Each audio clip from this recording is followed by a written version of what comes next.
Okay, so a little bit more about the renal failure stuff. Now this is more like a fourth semester acute situation, but I'm going to talk about it because of some of the treatments and priorities that we do with the kidney.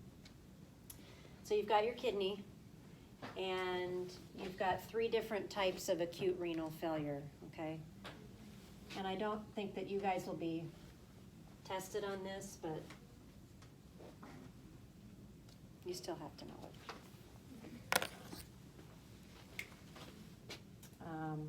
Okay, so acute renal failure.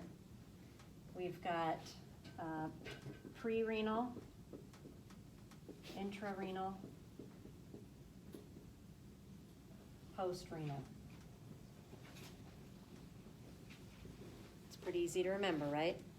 Pre is before the kidney, intra is in the kidney, and post-renal is after the kidney, okay?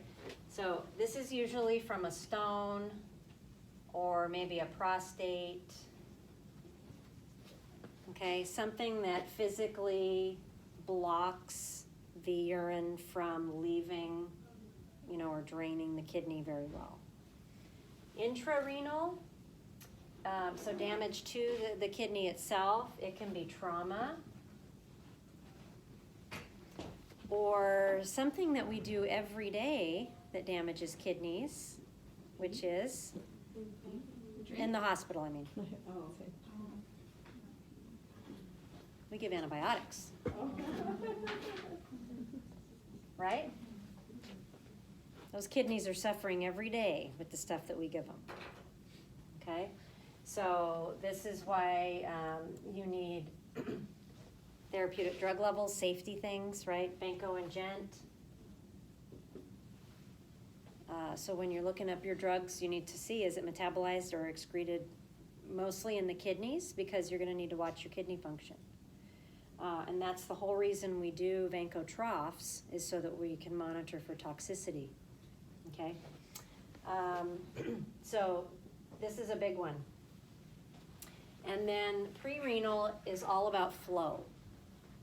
So we talked about the kidney being like a water pump, and it has to continuously be flushed with water all the time or it stops working, right? Like the system gums up and then it stops.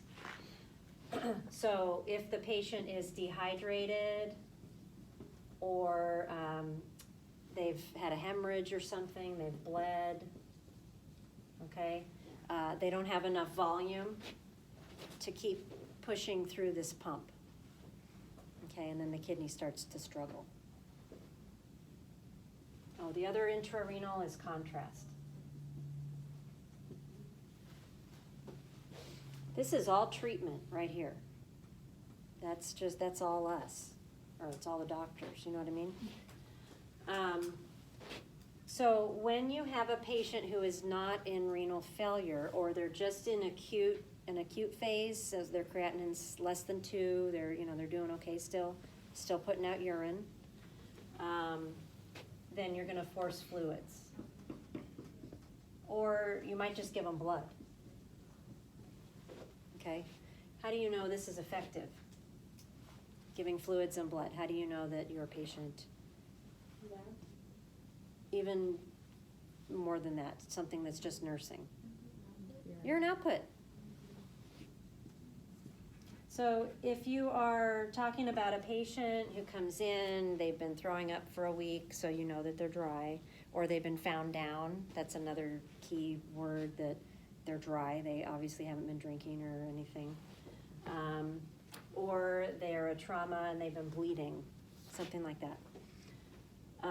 And you're given an order for a liter of saline. How do you know your treatment is effective? Urine output is at least 30 mLs an hour. Or it might just say urine output 60 mLs an hour. That's a normal thing with urine output, right? How do we gauge the intrarenal stuff? How do we know what kind of damage, if it's reversing, if it's, the outcome of our treatment? This would also be flushing fluids. This would be... Their urine, because sometimes the it'll like smell really pungent, or the color will be off. So still urine output, okay, but what else now? Now your labs, what lab? Creatinine. So before your patient goes for a CT scan with contrast, the lab, the radiology tech is going to want to know what's the creatinine. And there are going to be specific numbers that they will refuse to do the CT scan if their creatinine is a certain number. Okay, it's like 1.8 or more, something like that. Now, the physician can say, well, the benefit of the CT scan outweighs the risk of the contrast, okay?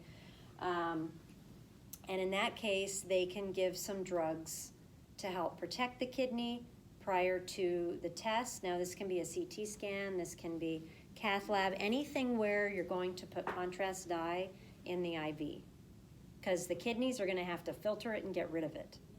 So they're already going to be stressed. So if you start out with a high creatinine, kidneys are struggling, oh, here, have some more work, and they dump a bunch of contrast in there, it's really going to have trouble, right? So what do you guys remember what drugs we give for protecting the kidney? Acetylcysteine. Very good. Which is mucomist. I don't think there's an I in there. I'm not sure.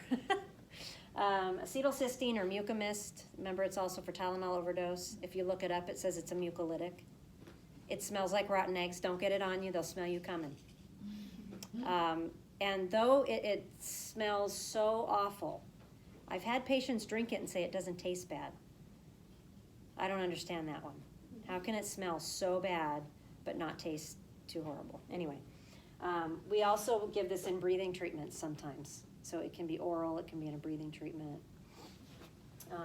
Anyway, so you might give mucomist, you might give like a bicarb, you know, trying to prevent that acidosis from the kidney not filtering as well because it's struggling, okay?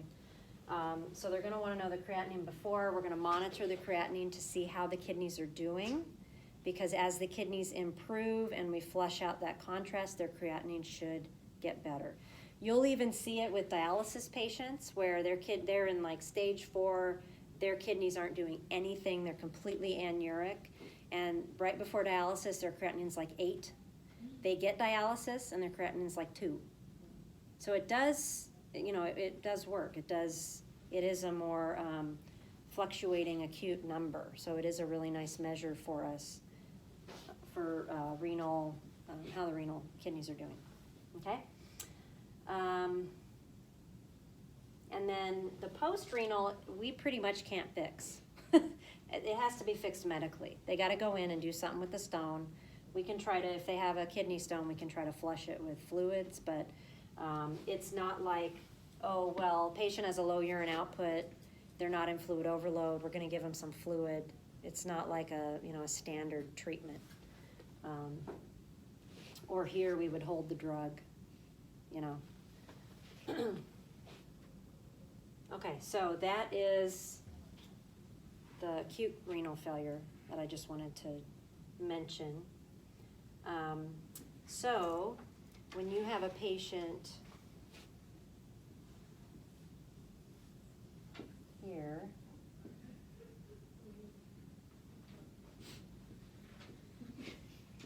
this is Betty, she's having a rough day. Okay.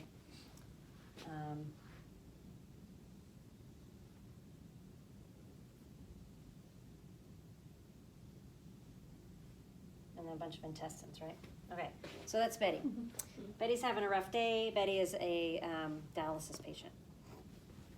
So she's got an access graft here.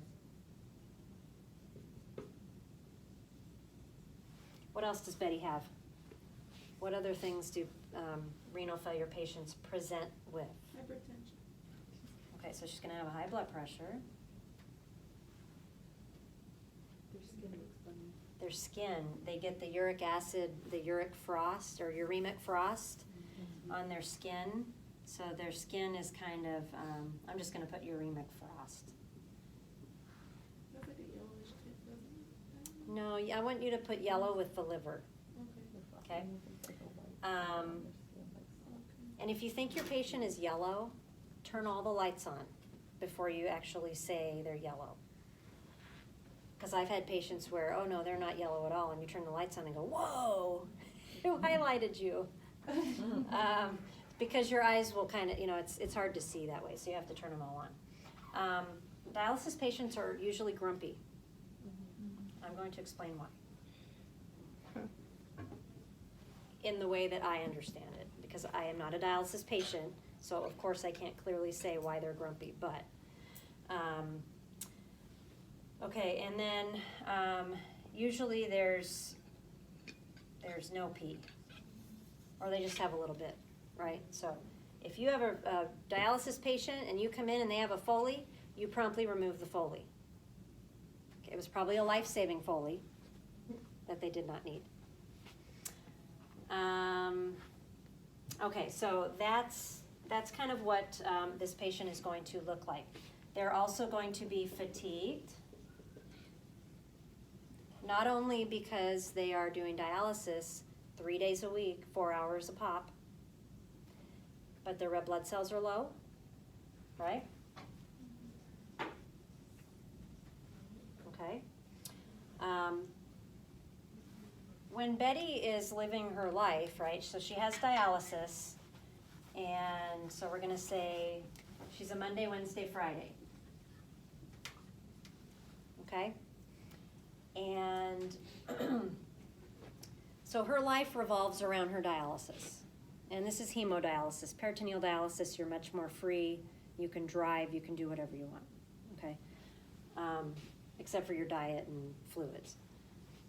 So Betty gets dialysis on Monday. So her I&O is balanced, right?